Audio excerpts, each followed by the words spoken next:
How's it going, everybody? And welcome to this next edition of the Stupid Questions podcast. Today on the docket, we're going to be talking with Justin Metzler, Bigmetz. He is the husband and best friend of Jeannie Metzler, also professional triathlete. Awesome having him on the show. Thank you so much to him because it's such a good episode. Just getting right into the meat and potatoes. I ask him how he's doing in life and where his happiness level is at, and he has some really interesting answers and just an amazing story to tell. So without further ado, I want to introduce you to my friend Justin Metzler. Huge giveaway alert. First of all, thank you so much to Synergy Wetsuits for sponsoring today's episode. It is awesome because they are giving away the SynSkin 3, which is a state-of-the-art swim skin that will make you faster when you are in the water coming into T1. So here's how you enter that. First of all, there will be a link to our Instagram in the show notes listing out these 5 different things you got to do to get in on the giveaway. But they are, first, you got to follow Stupid Questions and Synergy Wetsuits on Instagram. You got to like the giveaway post, tag 3 friends in the comments, sign up for our email newsletter at stupidquestions.show. There's a link at the top of the website and at the bottom where you can drop your email there. And then the 5th thing is leave a review of the podcast on your preferred platform of choice. And again, that link is going to be in the show notes. Go check it out on our Instagram page, Stupid Questions Podcast, Instagram, and it'll be pinned at the top of that Instagram as well. So thank you so much to Synergy for sponsoring today's episode and partnering with us on this giveaway. I look forward to seeing who is going to win. Sweet, dude. So where are you at right now? You said you're in an Airbnb. Yes, I am currently in Oro Valley, Arizona, escaping the winter of Longmont, Colorado, and it's a good Yeah, decision because I think it's like in the single digits back home and nice and sunny yeah, here. So yeah, for sure. I don't know if you remember me. Do you remember we talked like a couple of years ago? you're gonna I have to remind me. No, that's totally fine. So I reached out. I was like, just some. I think it was just. I don't even remember why necessarily, but I was just trying to get to know people in the space, and I think I reached out to you on Instagram, and we ended up talking about you were doing your coaching thing, and I think you had just gotten married not long after that. How long have you been married now? Coming up on 5 years, so Okay. it would have been. I mean, I think for all of us, 2019 to now is all just kind of like Yeah. one thing. Yeah. It's totally crazy. But well, good deal, man. Well, thank you so much for coming on. It is an honor. It's been super fun doing this podcast, and have been blown away with how many people have just said like, "Hey, yeah, I'll be on. Cool. Let's try it." So it's been really fun. Yeah, definitely. I appreciate you having me on, and I actually haven't been on a podcast in a while. I've done a bunch of them, but I have a fun time doing them, so I appreciate the Yeah, invite. for sure, man. Well, officially welcome. The first question that I'd like to kind of jump into first is a question that goes like this: Who is Justin? Oh wow, I guess that's I could take that a bunch of different directions, but Any way you want. yeah, I think I'm by definition I would say a husband, athlete.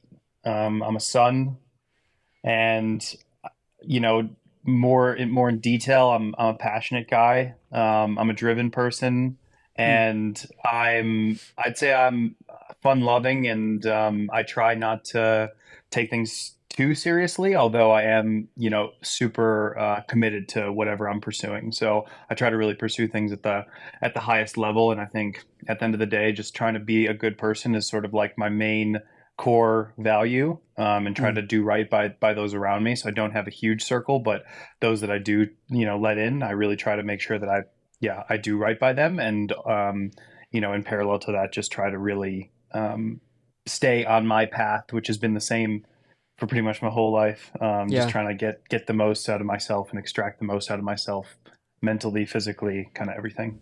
Yeah, for sure. Good answer. So where are you from? I'm from Glenview, Illinois, Okay. originally, and so I grew up there, went to high school there, and then when I was done with high school, I left for college. I went to University of Iowa, Okay. and right when that happened, my parents moved away from Illinois because they're from New Jersey, and so they moved back to New Jersey for work. And I hadn't been back to Illinois in like 10 years. I went back for a wedding a couple years Oh, ago, wow. but it was pretty much one of Yeah. those things where I bounced and never left. It wasn't really conducive to my personality or my lifestyle or what I was really trying to chase after. Hmm. And so I bounced around the US a little bit for a while and then landed in Colorado, and I've been there for 10 years, and now I'm kind of back on the bouncing around train. Yeah, it seems like to be a season because of the seasons, kind of chasing the warmer weather. Yes and no. I think like I've been in Colorado since 2014, Okay. and it was one of those things where I landed there. I drove my car there from at the time Florida. I met Jeannie there, and we sort of just planted roots Yeah. in Boulder. And the training is really good there. The community is amazing there. But it was one of those things where if you do anything exactly the same, more or less, for 10 years straight, like sometimes you're just itchy for a bit of a change. And so Yeah. that's what we did now. Is like a lot of our most fun times have been just packing up our car and like kind of being on the road. And so that's what we did. We sold all of our stuff. We rented our house and just now we're just on the road, living out of our Yeah. car again. Wow. Yeah, that's a good change of pace. That's awesome. Yeah, it's fun. I think we've had a tough couple of years, just not like feeling like we're getting the most out of ourselves career wise, and so we just wanted to get back to a place where it was a little bit more simple. And Mm, it might sound complicated being on the road, but for us, it's yeah a bit more simple. I think. yeah. Correct me if I'm wrong, but you're 28 or 29? I'm 30 now. Oh, you are 30. Did you just Turned have a 30 birthday then recently? June, so I'm Okay. 30 and a half. Okay. So I crossed over the 30 precipice, which that was an interesting one, but yeah, I'm Yeah. here. Yeah. Like walk me through your 30th birthday. What was that like for you? The actual day was just super nice, super low key. I think I did Yeah. like a 150-mile ride. So Nice. that's what I Pull love to yourself do. I up. think I just woke up early in the morning and went and rode all day.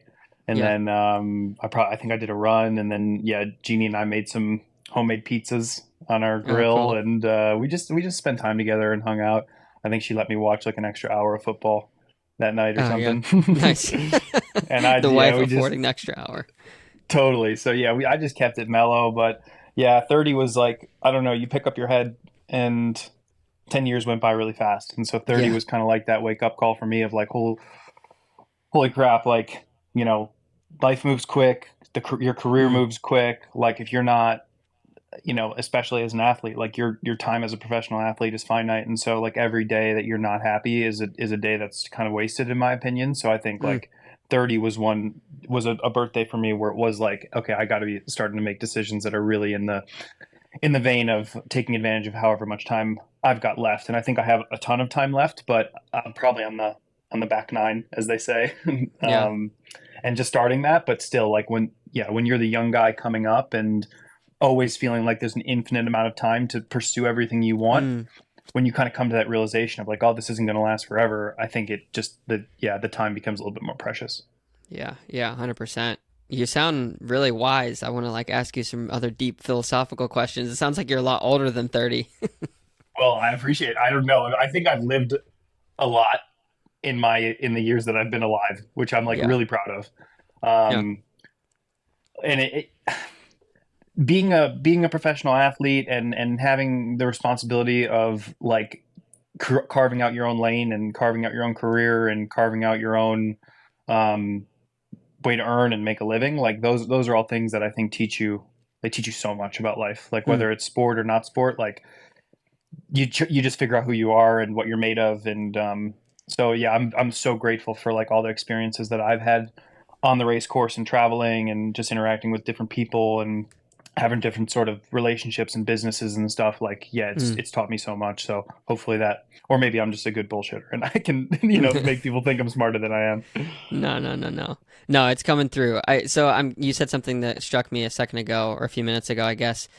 Um, you said a day that you're not happy is a day wasted. So I'm curious on a scale of 1 to 10, 1 being no emotion, 10 being on the moon, just the best day ever. Where are you at on the happiness scale? Today, Yeah. And then general, maybe. I'd say generally like a five, if I'm being super transparent. Yeah. Like I think I've spent most of my life at like a nine or a 10, if I'm being honest. Like the better part of the last 10 years has been 9, 10, just like living my dream, Yeah. being so content with like what I'm doing, where I'm going, what my goals are. Like there was never really a question around any of those things. And it wasn't until the last like probably 12 months that I like had some, hardships and kind of just like adult, you just become an adult and you just have Mm, normal adult reality set in.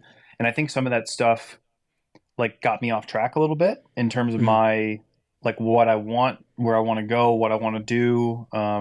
Some self-imposed pressures, some external pressures, like whether you're a professional athlete or not, like everyone deals with that thing in their line of work and in their life. sure. And so I think I lost my path a little bit in the last year. And so I think like I'm really trying to work hard to get back. Like I had points this year where I was like at a zero, like a one, I Wow. should say 20 through 2023, where I was just like really not, um, like I was definitely questioning like every decision I was making, you know? Mm, And so now I'm like, I say five as an honest, as a positive thing and as an honest thing, because I'm like clawing my way sure. back out of it. Like I'm not Yeah. exactly where I want to be just yet, but like I'm making the moves that I need to get there. Yeah. Yeah. Thanks for sharing. That's huge. If I may dive into that a little bit more, and if anything ever is like a no go, just give me a and we won't Okay, go there. sure. But I'm curious. I've been on similar journeys at different points in life. I think that we both could agree at our ripe old age of 30 that you go through these cycles. Like every life is a very cyclical thing, ups and downs, mountains and valleys. But I'm curious for you, what was it, or maybe it was not just one specific time, but do you remember a time when something happened where you're like, oh, something's off here. Like I need to make a change because I am like really at a zero or close to that. Um, yeah, I mean, for me, it often parallels my journey as an athlete. Um, just because sport is such a big part of my life, training and racing such a big part of my life. Yeah. Um, and I think like probably around probably around Ironman Maryland in September, maybe around August time, 2023 was kind of when it was like getting close to rock bottom. It was definitely going in the wrong direction. Yeah. Um, because yeah, I had had a big injury at the beginning or at the end of 2022, and in 2022 things started to unravel just like slightly. I was able to definitely hold it together. Like I mean, on the surface, people would probably say, "Oh, really successful season." I was on 5 professional podiums. I had a Mm-hmm. 70.3 win. Um, but kind of like behind the scenes, I was really dealing with an issue with my quad and an issue with my Achilles. And so like I put that off all season, just kind of limped through those races because I was super fit aerobically. My body was kind of breaking down. Mm-hmm. Um, and then I got to the off season, got an MRI, realized that my Achilles injury was actually pretty significant. So it took me like probably 6 months to get my Achilles organized, and Wow. rehabbed and like in a decent spot. And then I was able to get into decent shape, and I would say like a decent headspace through the beginning part of the year. But then I had I had a lot of things happening at once. I was rehabbing this injury. I'd fired a long term coach. I had a couple of my main training partners retiring from the sport. Mm-hmm. Jeannie was in my wife, who also races professionally, was very much in flux of like, is she going to retire or is she not going to retire? Which inherently Wow. that was like, something I was onboarding quite a lot as well. Yeah. And so all of that sort of like, I was able to muscle through a third at an Ironman and a third at a 70.3 in 2023, but then it really wasn't like my highest level of performance. And then I went to Ironman Maryland and didn't finish the race. Quickly after that, um, was going to do Ironman Florida and had a like a race simulation that I totally bombed, and I just like semi-retired. Not really, like in my mind I like would quit the Sure. sport on that day. Mm. And then I had one of my career worst races at Indian Wells in December. And so I would say like those three things consecutively were definitely like, okay, well, I'm not doing what I want to do. Yeah. And after that in December, I picked up my head and I was like, okay, I got to change some stuff. And so that's Mm. kind of that was only 4 or 5 weeks ago now. Yeah. Um, so I'm on the path back up, but it's yeah, these things just that was probably the lowest sort of moment. Yeah. For sure. Yeah. So I saw one of the reasons I guess I reached back out. I don't remember when I did the first time, but I saw some of your videos and you were best coming back on to I guess the social media train a little bit, like posting some YouTube, and I just sensed in you didn't go through everything, but I sensed in like your demeanor that like you had some pretty heavy stuff going on, so that's why I kind of wanted to dive into that a little bit. Um, but first of all, thank you so much for sharing it. I know that's not easy stuff, especially when you're going through it and trying to figure it out. Like mental. I just literally came back from a counseling appointment. I kid you not. So it's like Yeah. it's always this thing you're trying to get figured out. But the future is looking bright for you. Like you're I think feeling that. so. Like I feel like I've got a better calibration on like what my priorities are, and I Mm, think I've put a lot of pressure on myself, and some of that is just like the way of the world, right? Like I think yeah, there's some stuff that you just have to navigate as a 30-year-old yeah. husband and just functioning human in society, right? Like you got to Mm, have bills to pay, you've got to have a car to transport you around, you've got to, you have yeah. responsibilities.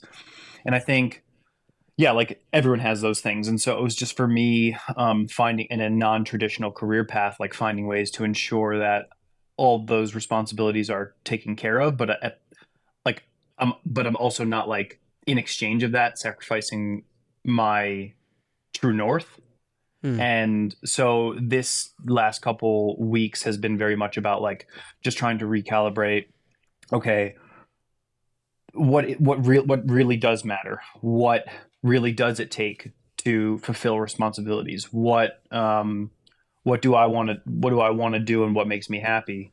Um, and yeah, I think it's just somewhere along the line it just got complicated and it just gets life gets messy. yeah. And so like that's part of my path forward is just like I keep saying this word recalibrating, but like that's Yeah. something Jeannie and I have really had to do is just trying to figure out like, okay, well, how did we get off track?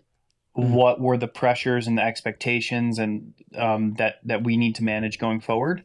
And how do we just get back to how it was when you first started? Now it's never going to be exactly the same, but how do sure. you just get a little bit of that fire and that stoke back to just do something for the sake of doing it Mm, and the sake of accomplishment for yourself rather than saying, oh, I got to win this race to earn the prize money, to get the sponsorship, to be on the yeah. magazine and have people talking about you and the PTO, world Mm, ranking and all of these things that at the end of the day, it'd be nice to say, oh, I'm PTO world number 1 or I'm PTO world number 10. But am I really going to remember that versus maybe like how something made me feel or an mm, experience that I had with someone. So that's yeah. kind of what I'm going after going forward is like just trying to I think I'm my best when I just have like this element of excitement around stuff. Yeah. And doing stuff because I have to is not the way. And I've fallen into that trap probably the last 2 years. Like I feel like I have to go to this race or this is something I need to do in order to get a result or get money or Yeah. whatever. And I'm not doing it going Sure. forward. Yeah, for sure. Well, thanks for sharing that too. Yeah. So I want to go back to give context to a lot of these things that you're talking about now by looking at who Justin was when you were a bit younger. So can you tell me what was Justin like as a kid? Um, yeah, that's a good question. I was I was always a very passionate sports fan, obsessive sports fan. Okay. And so my dad played college football growing up, and Okay. I was just always obsessed with sports, whether it was soccer, baseball, basketball, just really into it. And then, Mm-hmm. but I would say like, yeah, like, and I played a lot of sports growing up, but I was never really like a raw talent type kid. Never picked first, never made the varsity team, never really pursued anything fully. And I think there was like an element of self consciousness that I had, just like like a, a base character trait.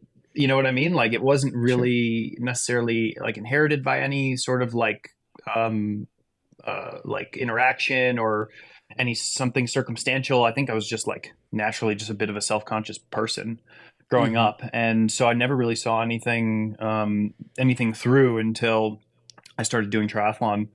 And my dad was just racing Ironman for fun. And yeah, I had gone to high school, tried out for like a bunch of different teams, and like quit or didn't make it, and or quit like 5 sports. Mm-hmm.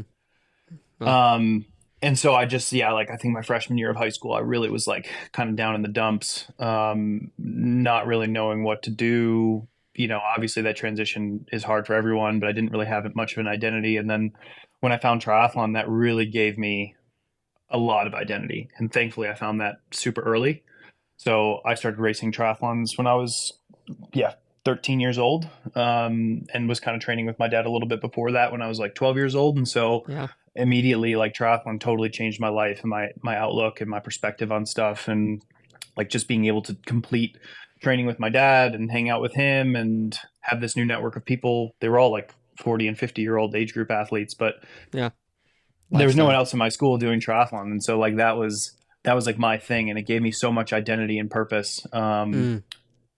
And from there, yeah, I just loved. I found that I love to train. Like training was just my art. It's my art. It's my like way to express myself. And so like Mm. I found that pretty quickly. And so like triathlon became my entire personality, my entire existence, like pretty quickly. Yeah. And so yeah, like I'm really grateful. I would say like when I look back on my childhood, I think about triathlon.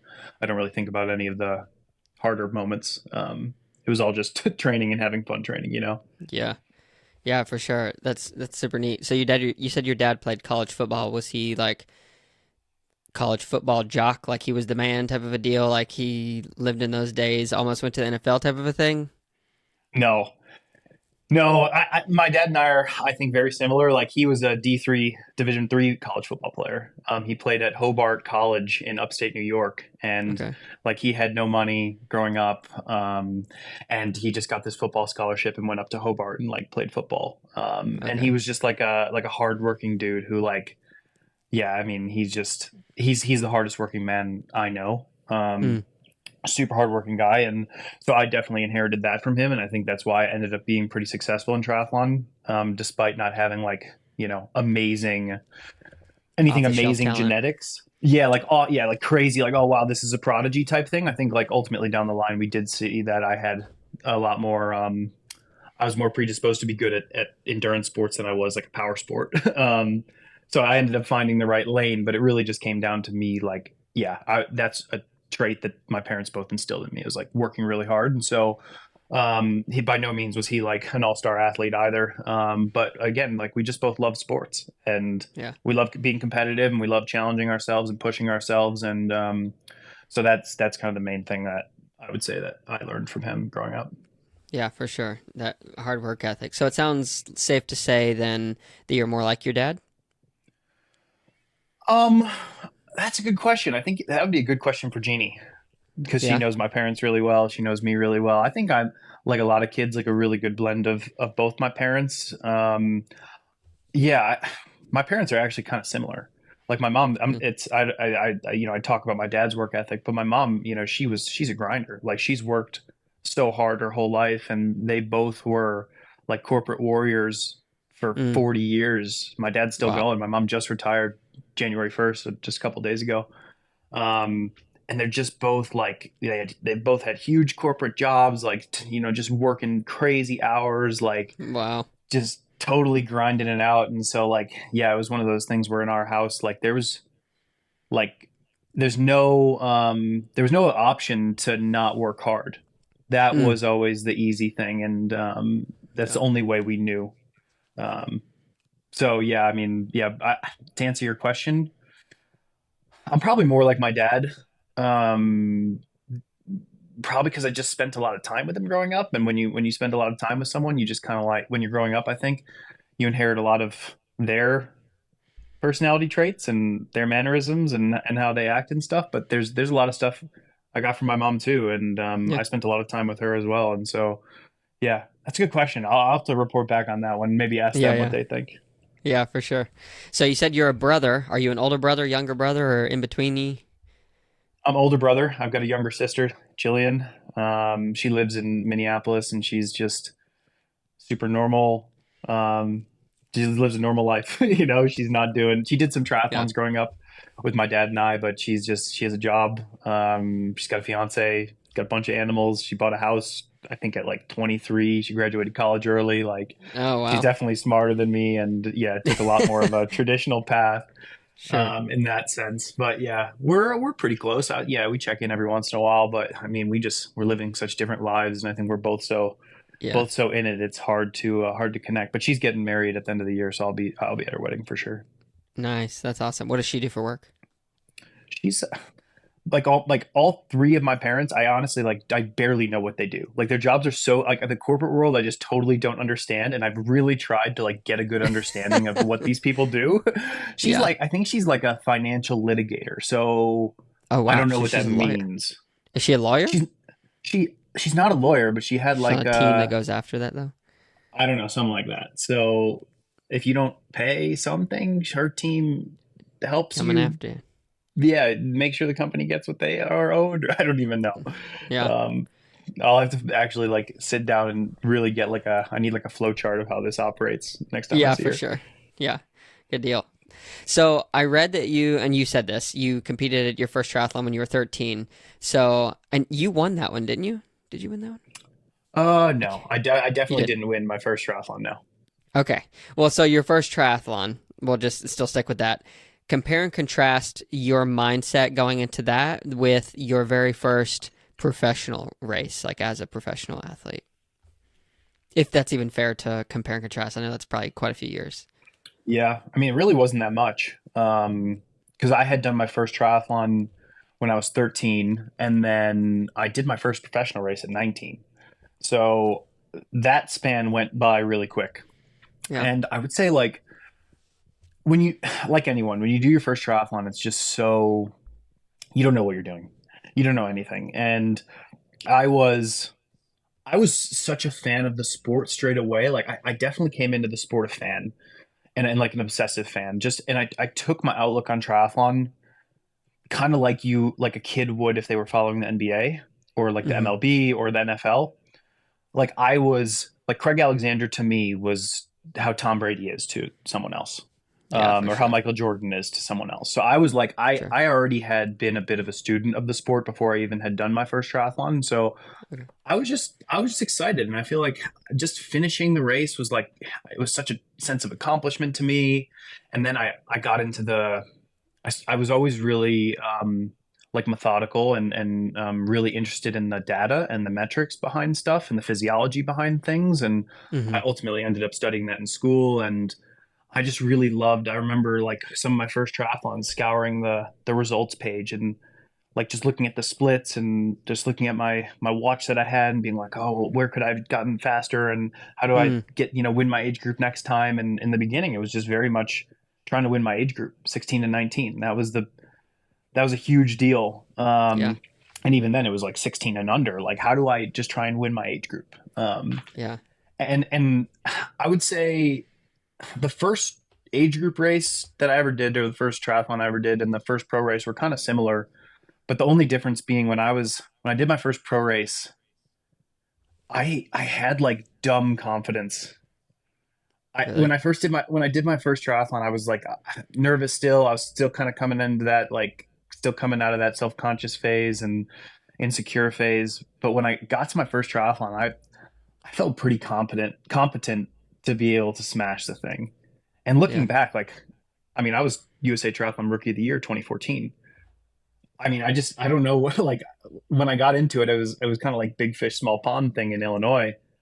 I Yeah. was just like I just thought I was the bomb. I was like, oh wow, Yeah. I'm gonna kill everyone. And Yeah. I did. I actually like that gets you far, and I'm actually trying to get back to that place because that confidence actually has powered me to like some results well beyond what I thought I was capable of before. Yeah, Um, for sure. and so, anyways, that first pro triathlon, I was just I remember racing Greg Bennett and like lining up next to Greg Bennett in my first triathlon. And I've always done that. Like, all right, well, I'm here. I'm gonna try and put my nose in it with the best. And Yeah. yeah, I think yeah. Anyways, that's kind of a long-winded answer to your question, but yeah. No, it's a great answer.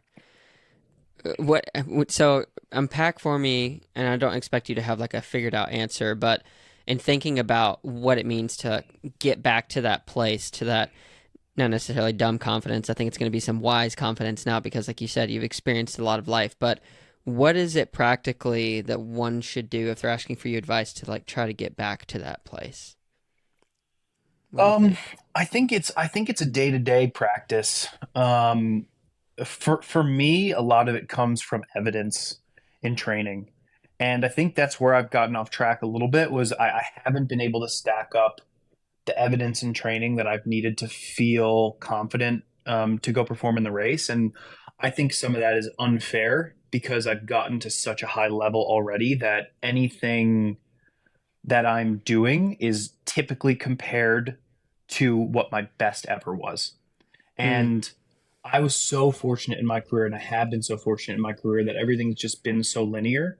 Like from 2008, when I did my first triathlon, to 2022, I had never had a setback. Every year was better. Every year had better results. Every year I got fitter. Every year I got stronger, wow. better mental game, better equipment, more attention to detail, more money. Everything just was so linear. And that doesn't happen. Like I felt like invincible. Like every year I was just like I'm getting better and I'm not having any like insane rate like you see some of these other athletes where they're like, "Oh, I'm an Yeah, it's age just like, grouper." Yeah, like they're crazy. They pop on the scene and they're nuts. But like that's been my biggest thing is like every year I just get a little bit better. And I was like, well, okay, well last year was pretty good. Like I won a triathlon or I won two triathlons or I was on the podium of an Ironman or whatever. So what's the next thing? The next thing's to mm, win an Ironman. The next thing's to win a bigger 70.3 or to be more competitive or run if I've run 110 now I want to run 109 or yeah, but when you have a year or two of setbacks, not only are you regressing for the first time ever, but you're also I think you're just you don't know the path because it's always been linear, right? So when you have mm, like this regression, you're like, oh wow, not only do I have to get back to where I was, but now I want to go beyond that. So for mm, me, I think it's about getting stuck into that daily practice and not losing um, sight of the fact that I just need to cultivate the evidence again, and it doesn't necessarily need to be better than it's ever been before, but it needs to be better than yesterday. And so it's just, I mean, it's cliche, but it's just a 1% better every day type mindset. And I think for me, it's the mind follows the body and the body follows the mind. So you can't neglect either. And I mm, think I need to take exceptional care of my body, whether that's what I'm eating, hydration, sleep, training, obviously, training smart, training with all the information that I've got about myself and data and whatever. But then also, right. like, I have to make sure I'm not losing track psychologically and getting caught up in, oh, well, what's another athlete doing? How much are they training? What intensity are they doing? What are their splits in the pool? Mm, What's these other people's race schedules? How much money are they making? How many likes do they get on Instagram? All these things I think are just such a distraction from what my path is to just like get back on my track. And so it's so much easier said than done because we all have our phones like, glued to our hands. But I'm just yeah, trying to I hired a coach like 6 months ago. I'm just trying to listen to what he says. And I'm trying to, in addition to that, just work on my mental game because that's always been such um, a big component of what has allowed me to achieve. So I'm just trying to like get back to working on that and focusing on what I need to do to be strong and feel good. yeah, for sure. So with your coach, you said you just hired. Is this like have you had coaches in the past and you just made a coaching switch? Yeah, I haven't had that many coaches. Really? I had a local coach in Illinois when I was growing up, my first, growing up, and then my rookie season as a pro, and then I switched over to Jesse Kropelnicki, 5 years, Julie Dibbins, 4 years, Oh yeah, and then I Julie's great. self coach. Yeah, yeah, that was an amazing experience. And I just needed a change, and so I coached myself for the majority of 2023. I didn't love that. I have so much coaching experience and knowledge, but I felt a lot of pressure and responsibility writing my own plan, and so I hired David Tilbury in August, and so he's been coaching me since August. And so yeah, we're just getting going. Like it's just in the infancy of the relationship, and we're just trying to figure each other out now. But at least yeah, I feel like we're maybe picking up some steam. Yeah, yeah, yeah, for sure. That's awesome. So I just made a coaching switch for the first time. I've only been in the sport for like 3 years, so it's obviously a lot different. But for me, when it comes to like you said, trusting what he says or kind of giving over the reins, for me, the hardest part is like I want to question every little thing and something that I knew may not even necessarily be the best mindset before, whether it's like volume over this or whatever. Trying to let go of that with a new coach is like not an easy thing. So, Yeah. what is the hardest part for you? Is it like in the power that they're assigning, or is it the time over mileage, or what kind of things are hardest for you? Um, You know, there's a lot of hard things. I didn't Yeah. anticipate it to be this hard. And like David's reputation precedes him. He's so experienced and he's got so much current success. Like he's coaching Sky Munch, Ash Gentle, Josh Hamburger. He's previously coached Dave McNamee and Lionel Sanders. Like he's got 30 years of coaching experience, and so he's got this wealth of knowledge, and that's amazing. And that's why I hired him, and I like him. But conversely, like the part that's challenging is like I've got 15 plus years of triathlon experience, and I'm like I said, I'm trying to navigate back to my personal best Yeah. and then beyond. But I think I need to get back to my personal best first. So it's kind of that the toughest part is just trusting that he can get me back to where I was and then beyond, Mm. because I know I feel like I have a decent understanding of what could get me back to the level that I've been at before. But I don't think that's gonna cut it anymore. Um, Mm. so it's this leap of faith of like, yeah, I'm investing in this person to take us into uncharted territories, and I've always yeah, I mean, I could have one hand on, and I think every coach athlete relationship needs to have collaboration, of course, but it's definitely a lot of trust that you place in one person. Just because Yeah. I think from the outside looking in, like, oh, it's just a coach; they're just writing your workouts, but it's so much more than that. Particularly when you're talking about the pros, because like we train so much, so the coaches have so much power over our day to day lives. Mm. If you're going to prescribe someone 7 8 hours of training, like that's their whole life. That's Yeah. all I have time to do. The And so entire that's day. going to Yeah. impact, yeah, my relationships, my ability to work, my ability to pitch in at home, my just energy and all of those things. And um, so yeah, it's definitely a leap of faith, but like, yeah, I'm committed, and you know, we're going to see how things go in the next couple of weeks. There's some stuff of like, because the training's so different, you don't have those like bread and butter sessions. Like with Julie, having worked with her for so long, like I knew, for example, there's and being in Boulder that whole time, we would do like a 20-minute medium, 20-minute moderate, 20-minute mad, 1 hour run where you just built every 20 minutes. And we would do it on sort of two similar loops.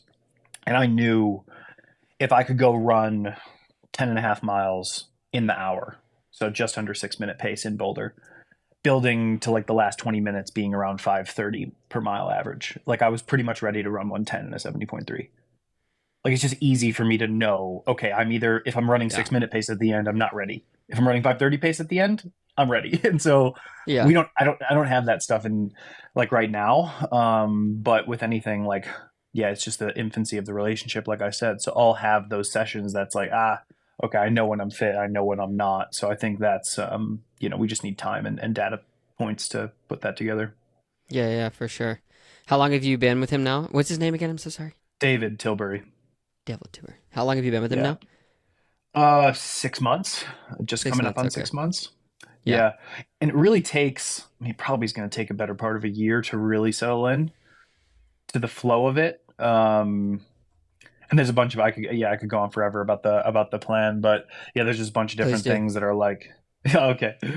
I mean, another big thing is, like Julie's plan was very engaging.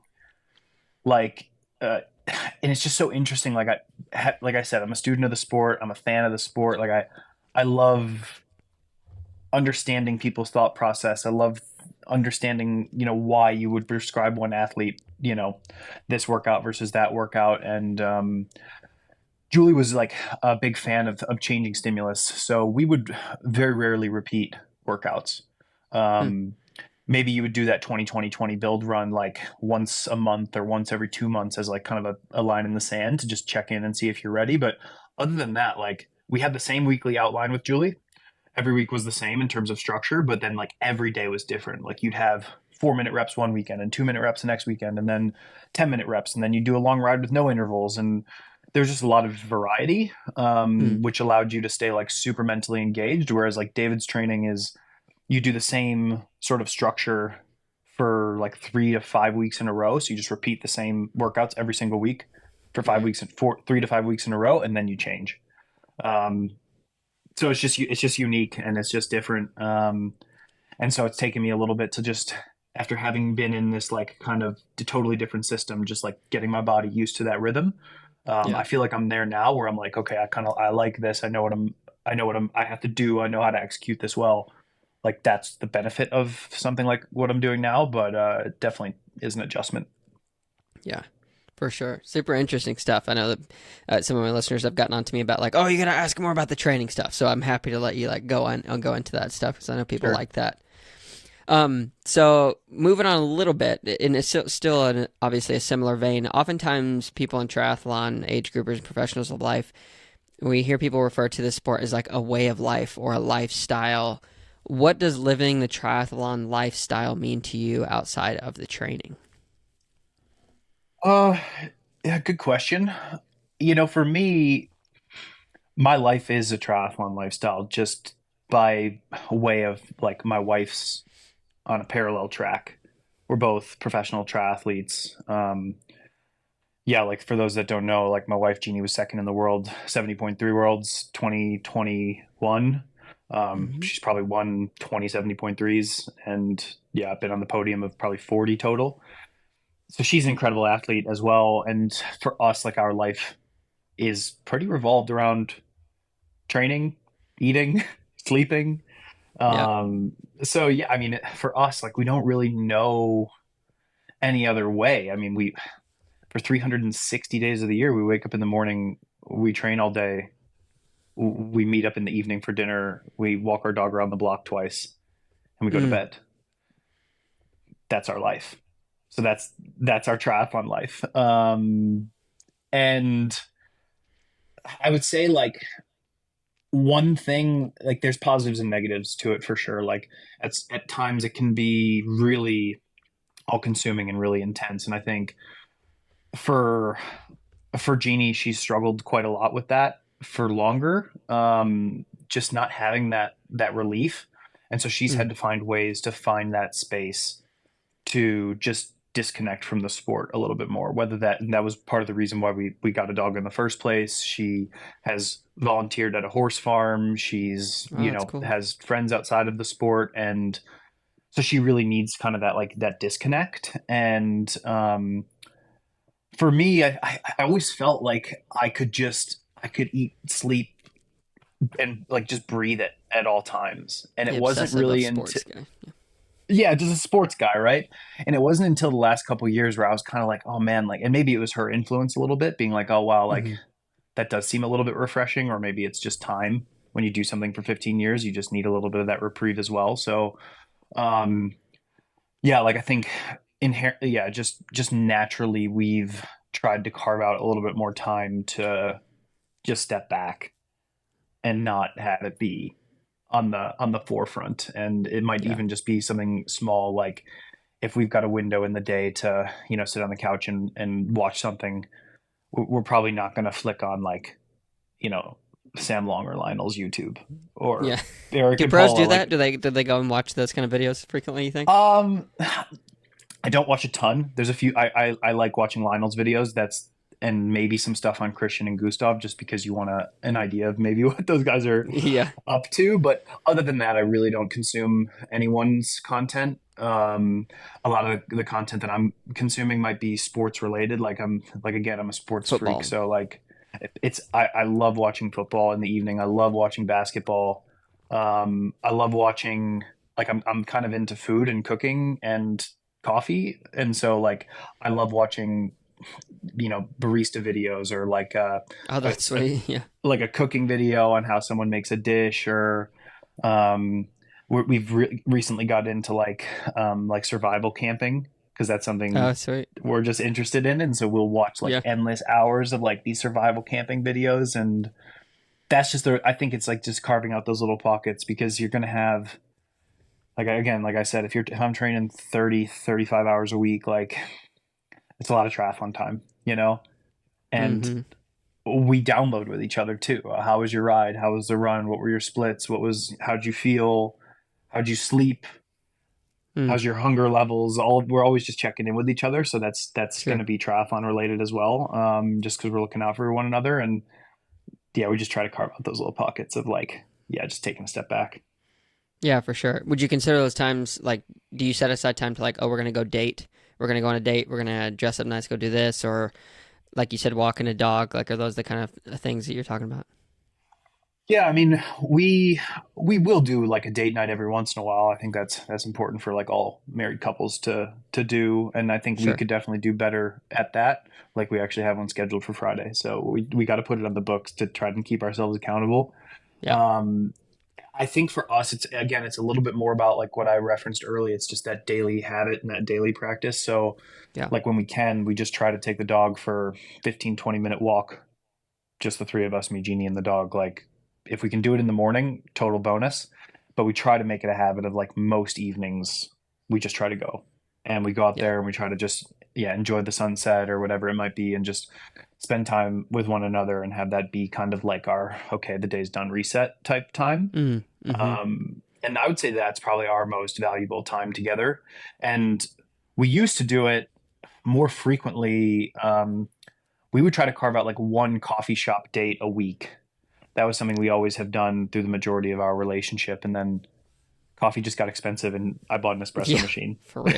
Yeah. Yeah. Seriously, So like 5, 6, $7 a cup. It's ridiculous. yeah, I was like, well, when I got the espresso machine, I was kind of like, well, if we're going once or twice a week, I don't know. That's by the time you factor in like a a cookie or a croissant or a little snack as well, Yeah. 20 All the good bucks, stuff. 20-25 bucks every time we go. So maybe we should just do it at home. But we replace that time with walking the dog. And I think like every chance that we get, maybe it's once every 2 weeks, we try to yeah go get a coffee or something like that. Yeah. Yeah. That's cool, man. So, how did you meet Jeannie? We met in Boulder, kind of like yeah. My we had some mutual friends, pros actually. Chris Lieferman might ring a bell as a Yeah. athlete, and Leslie Smith. She's also a professional athlete. So Jeannie was training with Chris, and they had the same coach. And then I was on the same sponsored team as Leslie Smith, and Okay. Leslie and Chris were good social friends. And I think they both kind of like mentioned each other, us to one another. Oh, you should check out Justin. Oh, you should check out Jeannie. This and that. And we Yeah. ultimately Yeah. met at this like open water swim race in Colorado, just kind of like in passing. And then I asked her out on a date, and she was kind of lukewarm at first. I think she had just gotten out of a relationship, and she was like Mm. kind of not interested. And I like pressed it once or twice, but I kind of got the vibe she wasn't down. And then I had I had a really bad bike crash, and I Mm.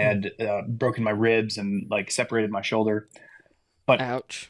yeah, it was kind of gnarly. And but at the time, I was all set to race 70.3 Worlds in Austria, and like Mm. I spent all my money to go there. And so I was just stubborn and young and dumb, and my shoulder still bugs me to this day because I just didn't go to the doctor. I was like, I'm gonna be fine, Oh um, my goodness. and I just kind of like left it, and that was a mistake. But anyways, I went to Austria and raced, and I had terrible race because my shoulder was like not doing well during the race. As yeah, I'll Ugh. say the graphic details of that, but I was really struggling with my shoulder, and so she texted me after the race like, "Are you all right?" And then we got Oh. together, and that was Yeah. it. Nice.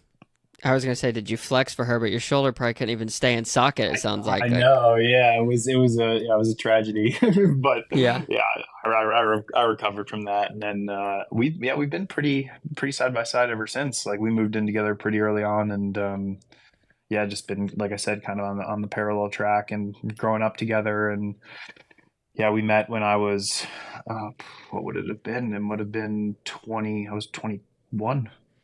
Yeah, well, yeah, so pretty yeah, 9 years, and we've been married coming up on 5. So yeah, yeah, it's good. yeah. So when you're looking into the future, 20 years, are you and Jeannie sitting on a beach somewhere and you're just coaching, or what are you doing in 20 years? Yeah, I think Jeannie will be completely removed from the sport. Like she won't. I Yeah, don't think unless she's assisting me with whatever I'm gonna pursue next. Like I don't envision her taking on a role coaching, working for an industry company, even advise, commentating. She's not gonna do any of that. I probably see myself in the sport. I don't see myself going to a 9 to 5. I know, a lot of athletes in natural progressions coaching or working in the industry. Um, a lot of people have just completely transitioned. Like I've got friends who were probably like in the prime of their career when I was getting going, who set up their next move, whether it's I have a friend who's a financial advisor, I have a friend who's a real estate agent, I've got one who's into commercial real estate. So these are people Nice. who kind of had their next thing lined up. Like Hmm.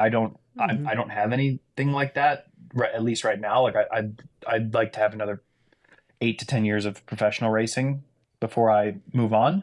But I have an idea that I've been kicking around. It's definitely industry related. Like I do want to coach. I want to be involved in pros journeys, and like Hmm. that's where I see myself taking it is a bit of coaching, but I want to do it.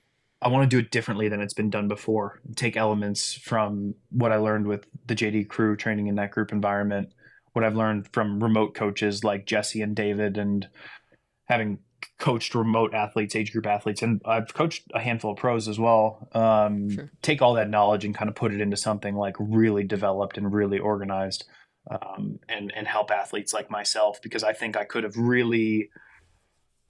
gotten where I ended up getting, or where I have gotten sooner.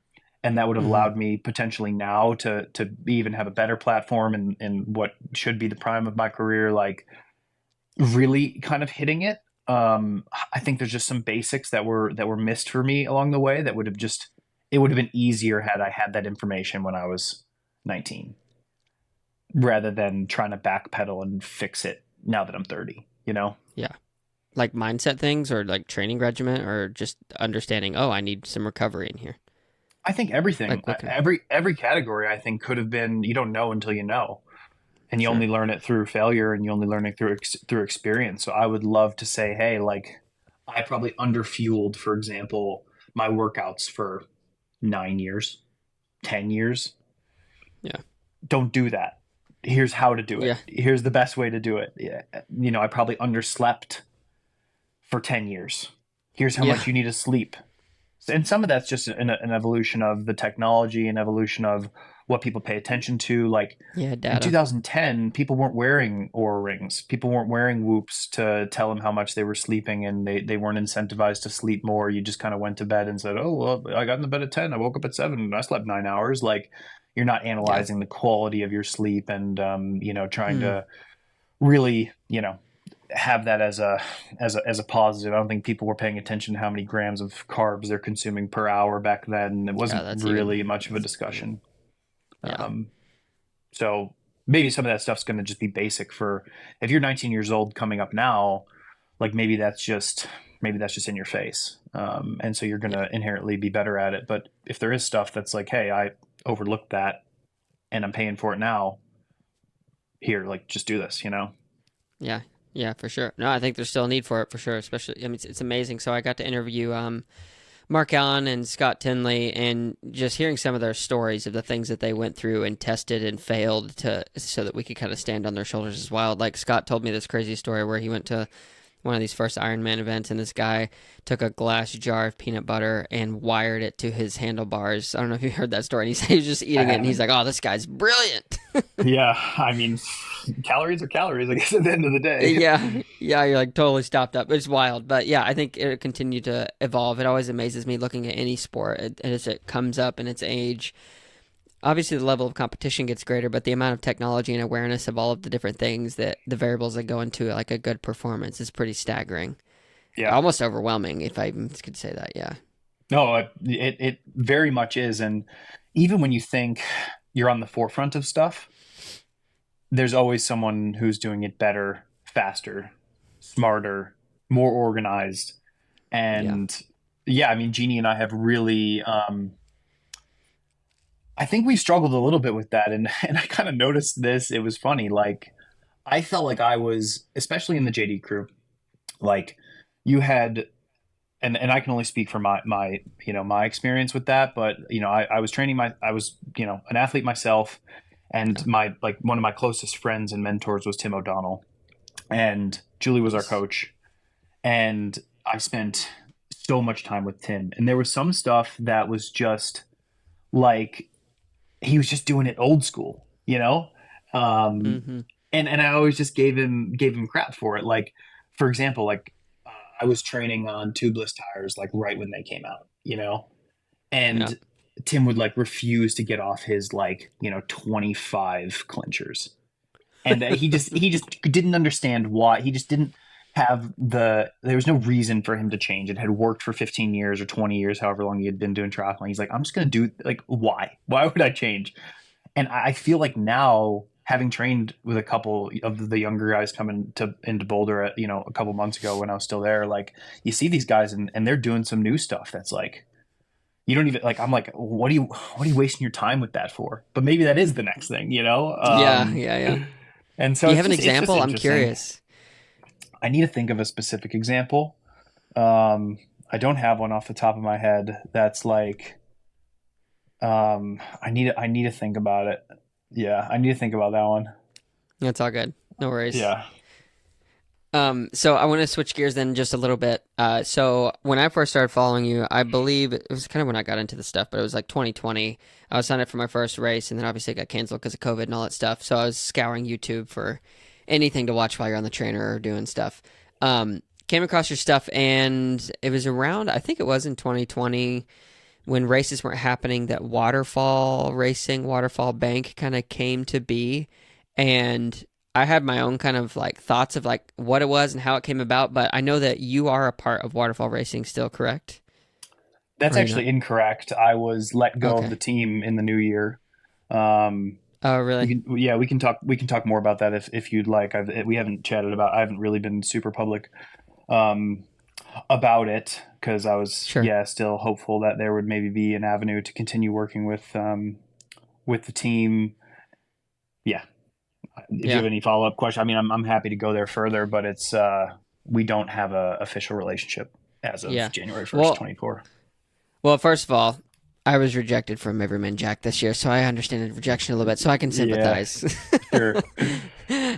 But I am curious, like what is it other than just a team? Like, is there a specific person behind it? Is there a certain motto and method? Because I know there was like the couples race and this that, and the other. I'm just curious Yeah, I about it. mean, like, I guess it's complicated, and if you're confused, I think I could understand why, because it's evolved and it's changed quite a lot. Like, Hmm. I pretty much, it's spurred by, and if you research the waterfall at all, like, you'll find it's all backed by this guy Ben Atkins, and I met Ben in, it must have been 2020 when everything was kind of shut down, or we were coming out of the shutdown or whatever. And Yeah. I mean, I'll talk to anybody. Like, I like to be social. I like to chat to people. And so Ben had moved to town from Florida. He was interested in sponsoring a triathlete. We struck up a conversation, and he offered to sponsor me with, like, at the time, I mean, it was by far and away, like, it was probably 30 times my biggest contract sponsorship wise. Like, it blew me out of the Really? water for the dollars that he was talking about. And so I think his original vision was to pinhole the triathlon market as a wealthy group of individuals, and they could easily be marketed to join a bank that was athlete centered. Now, what does athlete centered mean? I don't really know. For a But bank? Yeah. yeah, I mean, yeah, an athlete minded bank, that's fine. So yeah, I started working with Ben, and he paid for a lot of the YouTube videos that you probably saw in the beginning, like through Okay. 2020 and 2021. Like, we were pumping out videos made by Kenny Withrow, but Ben was backing all of that, and that was really the only reason why I was able to make all of that content, and that got Hmm. my name out Interesting. there. And at the time, the waterfall bank was still just developing, like, it wasn't ready to be launched. And so, like, those videos were sponsored by his, like, parent company. And yeah, I mean, that was like an amazing, yeah, it was really amazing, like, to be able to have all those videos out there. And then ultimately, I think, like, the bank still functioned, and the waterfall bank, again, in the idea of trying to promote waterfall bank as the bank of athletes. They sponsored the couples triathlon. Again, just a fun thing, but it just, yeah, I think costed quite a lot of money to put I'm that race sure. on. Um, And then, yeah, more professional athletes were brought into the team. Tim and Rinny, Andre and Rachel, Jeannie. They sponsored Heather Jackson, Hmm. Eric and Paula. I think this was 2022. And so yeah, just there was a lot of sponsorship for Waterfall Bank going around, and then the idea behind Waterfall Racing was to create an age group team that was led by the professional athletes, and so that was kind of the selling point to join Waterfall Racing over a Zoot or whatever Andy Potts Yeah, Racing, we're any of these led other by pros. teams.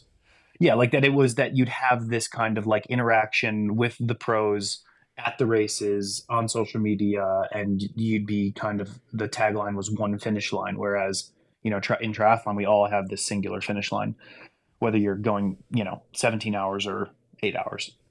Yeah, And for sure. so that was it. I mean, 2022 we really started to get great steam. Like I had meetups with 15, 20 people at every single race. I raced 10 times. We did these meetups at races. It was fun. We started developing a bit of a community. 2023, it changed a little bit. The meetups were less frequent, and then yeah, I think just 2024 they decided they wanted to go a different direction. So yeah, that's when I was told that they weren't going to continue sponsoring the professional athletes, and the team was going to change looks, and that's kind of where they're taking it now. Yeah. Bummer. Well, thanks for unpacking that a little bit because I think myself included was a little confused. Like, wait, where's it at? Because I remember it was like this big thing, and then it was like not so much anymore. So, Yeah, thanks for clearing the I water. hope what's best for them. Like I think like the last thing I'll say about it is like Waterfall afforded me so many opportunities. Like Yeah. it was a dream sponsorship. It was a dream deal. It was a unicorn deal. It was right place, right time. It was so much, and like I'm gutted that I'm not part of it anymore. I think like on one hand, because it's a bummer, and it's harder for me now. Like it's harder for Jeannie Yeah. and I It's now without livelihood. that. Sure. For sure. Like, and that's some of the stuff that I alluded to in my last YouTube video after Indian Wells. Like that was all like the year was closing out. I'm feeling that pressure, like, oh man, how am I going to fill this void type thing. But I think on the Yeah. other hand, like I really want what's best for it. Because I Yeah. put a lot of time into it. I put a lot of energy into it. I developed those relationships with the athletes. Like I was out Yeah. there, like working it and trying to promote it and trying to really like just put my name behind it. I mean, I made it my whole brand. And so just to not be part of it going forward is just, I think it's disappointing to not continue to aid its development. But I really do hope that it goes to the moon, and um, that they do great stuff. And I'd love to work with Yeah. them in the future if the opportunity were to present itself.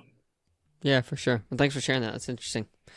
A few more questions here. I won't try to keep you too long, but noticed in, I guess, one of your most recent social media postings that you decided to go with, I think you used like a faster option. So you're riding the Canyon Speed Max now over the QR.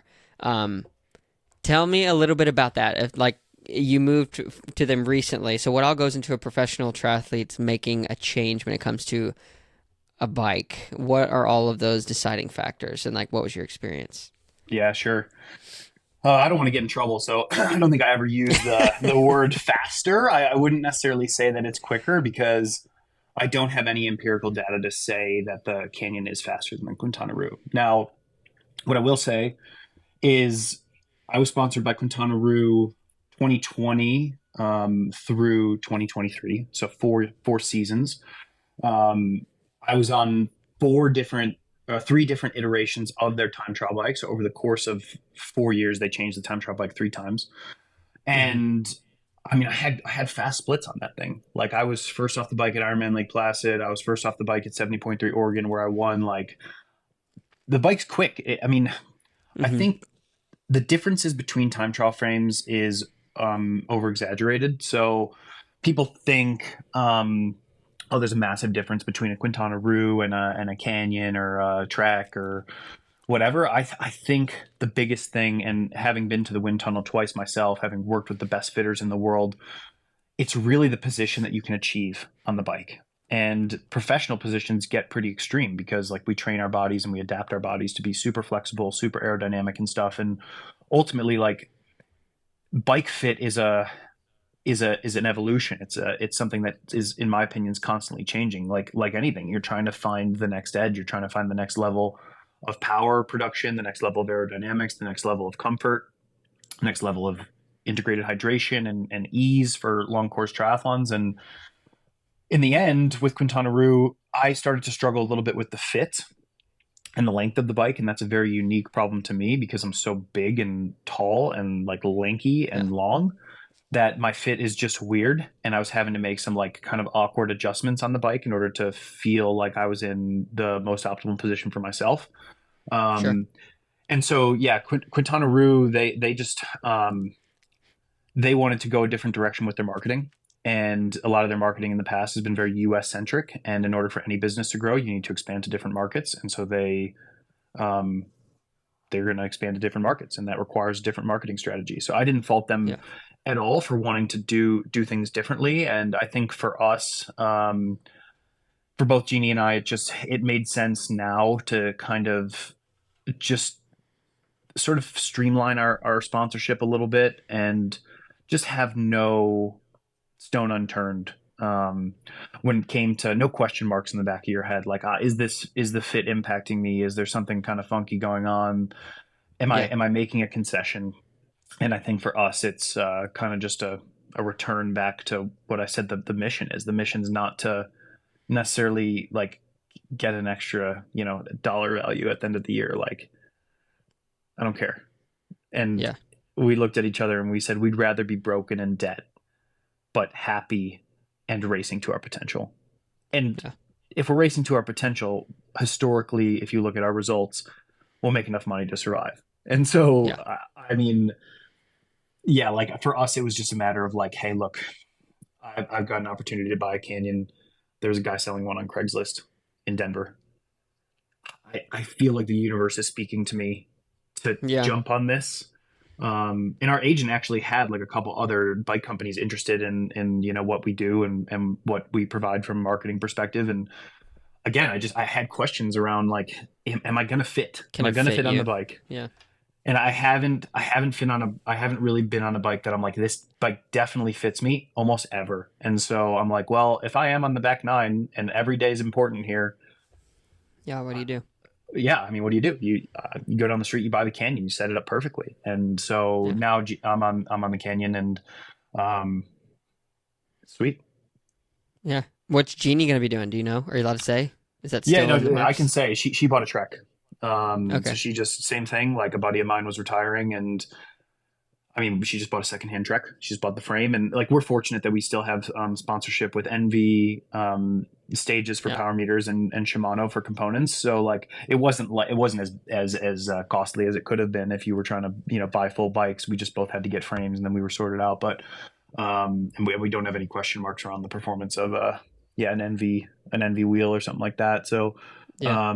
yeah, because that doesn't, your fit isn't really revolved around a wheel. And so, Yeah. anyways, yeah, we've got that stuff, and yeah, so you'll see us flying different flags. But it is, I mean, it's still Sure. tough. It's transition. There's a lot of change. Like I said this in my social media post. Like I felt so connected to Waterfall and Quintana Roo, just as like they were part of my identity as an athlete. Yeah. Yeah. Um, so inherently, like just change is hard for anyone. Whether you change jobs and the job's equal pay and it's in a different location, or even if you just are in the same city and you leave one job and you start a new one, like it just takes time to adjust. And so yeah, it's just going to be an interesting thing now. But yeah, another important aspect is just having gratitude for what we do have, and we do still have Hmm. great sponsors like the ones that I mentioned, and Speedhound and DeBoer, and yeah, I mean Sun God. Like we have good sponsors and people that believe in us, and products that we like. And so yeah, anyways, yeah, Yeah. that's that. Yeah. Good stuff. Thanks for sharing. So, one final question. Actually, we're gonna go with two final questions. The first one is, is there anything right now that you are excited about that you're like really looking forward to in the future?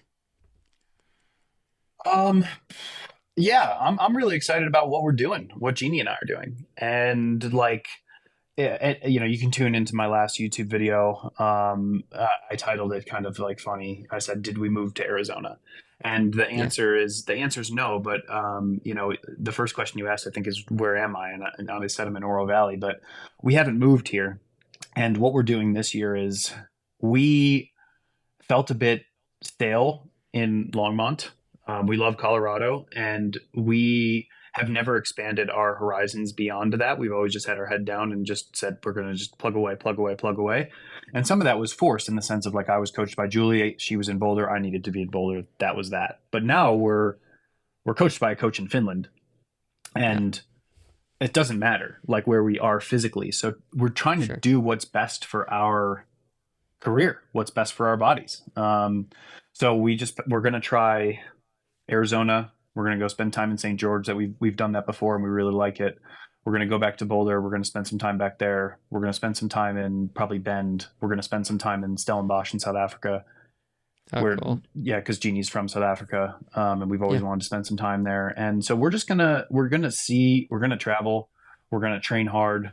We're gonna try to have experiences, and we're just gonna try and live like a cool life that's triathlon focused, but is also fun. And so that's what I'm looking forward to. yeah, good deal. So the final question then, if let's just say a 17-year-old something comes up to you and they're like, "Hey Justin, I'm thinking about going to be a professional triathlete. I have the shot. Maybe they just qualified for their elite license and they're getting it and they're considering this option. What is some advice you would give them if you're only going to see them for 5 minutes?" Mm, yeah, good question. Good question. I would say the biggest thing and the most important thing for young athletes is is just being consistent, and you got to train a lot. That's I think people say, "Oh, Justin, you've had success, or you've been consistent in your results, or how have you been able to carve out a career and a life through the sport?" And regardless of any of the stuff that changes sponsorship wise, location wise, race results wise, or whatever, I've trained probably 20 hours plus a week for 15 years. Every week, no weeks missed. You just got to find a way. And so that's what I would say is like it's got to be it's got to be what you do if you really want to make it. Um, and even more so now, I think you just got to commit to it 100%. And I think just go head first, go all in. And if you last 5 years, awesome. If you last 20 Yeah, years, like Tim, awesome. If you last a long time like me, 15 years, awesome. And counting, look, but you gotta go for it full steam. I see some pros now that are kind of like half in, half out. Like I've going always all in. been, Yeah, I've always been just all in guy, all the chips, all the money, everything. And I think like you can see that even now, like all our savings is in these two bikes. We're all in. And so like I've been making moves like that since I was 14. yeah. So that would be my advice. Go all in. Yeah, for sure. Thank you so much. Yeah, I have no other questions. That was a great way to end it. Go all in. That'll be a great clip. So, Justin, thank you so much for coming on and Of answering course. some of my questions and sharing what you got going on in life and being so vulnerable. I really appreciate it. I appreciate you having me on. Thanks for the chat. Yeah. Thank you again so much to Justin Metzler for coming on and talking a lot of bit about his life, everything he's had going on, the ups and the downs, the good, the bad, the ugly, the sponsorship changes, the disappointments. All the best to him and his 2024 season as it continues to crank on. If you haven't had a chance, go check out his YouTube, Bigmetz. It's really good stuff. So if you're listening to this podcast and you made it this far in, thank you so much. If you don't mind giving our podcast a review or a like or a subscribe or comment wherever you're listening, whether YouTube, Apple Podcasts, Spotify, Stitcher, iHeartRadio, Google Podcasts, all of them, that would be super awesome. And if you want to be a part of our newsletter, you can go to stupidquestions.show, the website, and sign up for that. We do giveaways every once in a while. We'll send out some newsletters before too long. Hopefully by the time this episode is airing, we'll be in the flow of that. But yeah, guys, thank you so much. I can't believe it. We're on episode, what is this now? 38, I believe. If not, we'll have to scratch that out, but Thank you so much for listening, and we will catch you guys in the next one.